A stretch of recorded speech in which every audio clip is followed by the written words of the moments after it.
दिवाली से पहले रमा एकादशी व्रत करने से दूर होगा जीवन का सारा धन संकट। कार्तिक माह की एकादशी को रमा एकादशी कहते हैं। रमा एकादशी से दिवाली उत्सव की शुरुआत हो जाती है। इस एकादशी का नाम भी माँ लक्ष्मी के रमा स्वरूप पर रखा गया है। इस दिन भगवान विष्णु के साथ माँ लक्ष्मी की भी पूजा की जाती है। कहते हैं कि रमा एकादशी व्रत कथा के श्रवण मात्र से व्यक्ति के समस्त पाप धुल जाते हैं और महालक्ष्मी के आशीर्वाद से जीवन में सभी आर्थिक दिक्कत खत्म हो जाती है। आइए जानते हैं रमा एकादशी व्रत की कथा।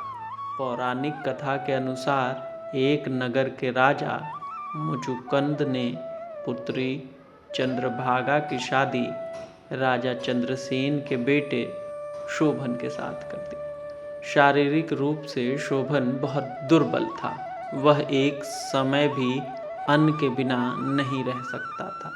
कार्तिक माह में दोनों राजा मुचुकुंद के यहाँ गए। उस समय रमा एकादशी थी। पिता के राज्य में रमा एकादशी का व्रत मनुष्य के साथ पशु भी करते थे। चंद्रभागा चिंतित थी क्योंकि पति नहीं रह सकता था, इसलिए उसने शोभन के दूसरे राज्य में जाकर भोजन ग्रहण करने को कहा। शोभन ने चंद्रभागा की बात नहीं मानी और रमा एकादशी का व्रत करने की ठानी। सुबह तक शोभन के प्राण निकल चुके थे। पति की मृत्यु के बाद चंद्रभागा पिता के यहाँ रहकर ही पूजा पाठ और व्रत करती थी। वहीं एकादशी व्रत के प्रभाव से शोभन को अगले जन्म में देवपुर नगरी का राज्य प्राप्त हुआ, जहाँ धन धान्य और ऐश्वर्य की कोई कमी नहीं थी।